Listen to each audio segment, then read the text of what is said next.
Closing remarks, Dr. Alani. Well, thank you. I think that at the end of this topic discussion, it's important to remember that migraine is not a difficult disease to diagnose, that many of our patients in a neurological practice have migraine. We should have these conversations with them. It's an extremely exciting time as we have so many options available: oral, injectable, injections in the office, injections at home. And that really presents a wonderful opportunity to start having conversations with your patients about treatment options. Peter.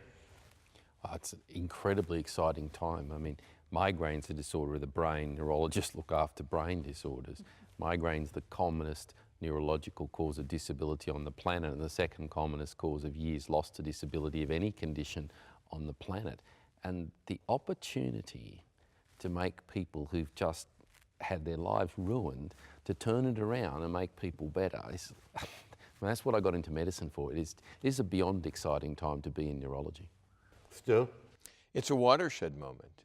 I've been a headache doctor since the Ronald Reagan administration, and this is the most exciting time, not just with monoclonal antibodies, but with a variety of targets, with acute treatment, with neuromodulation. There are so many options for our patients that it is so exciting for me to be able to reach out to patients and say, we're not going to stop till we help. This is really a very, very hopeful time.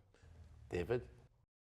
Well, it's hard to build on that, but I would say that, yes, of course, the fact that we can change lives in a way that we weren't able to before is remarkable.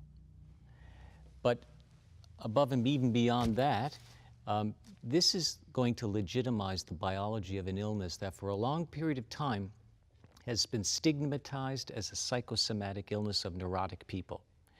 And when you can target a receptor or a peptide that is intimately involved in the pathogenesis of a disease, you've figured something out in a very detailed way about the biology, and you can target that with a biologic, with a monoclonal antibody, that's remarkable. So it legitimizes the biology of this illness, full stop. I think it also is going to inspire new people to come in, because young doctors go into medicine to help people. And when they see that all that we can do now, when they wander through my clinic, and they see the litany of things that we can do for these people, it's a challenge to find someone that we can't actually help. And so it's going to inspire, and I've seen it already, new people coming into this field, because we need more doctors dedicated to this space and to these patients. That's number two.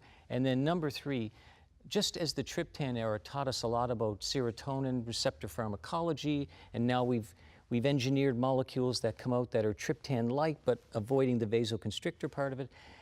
The science over the next 10 years, as we figure out where these work, how these work, is going to open up new vistas, I think, and new targets that's going to be even better for patients. So, as my colleagues have said, there's never been a more exciting time to be in this field, and I'm just glad I got to see it before I'm done.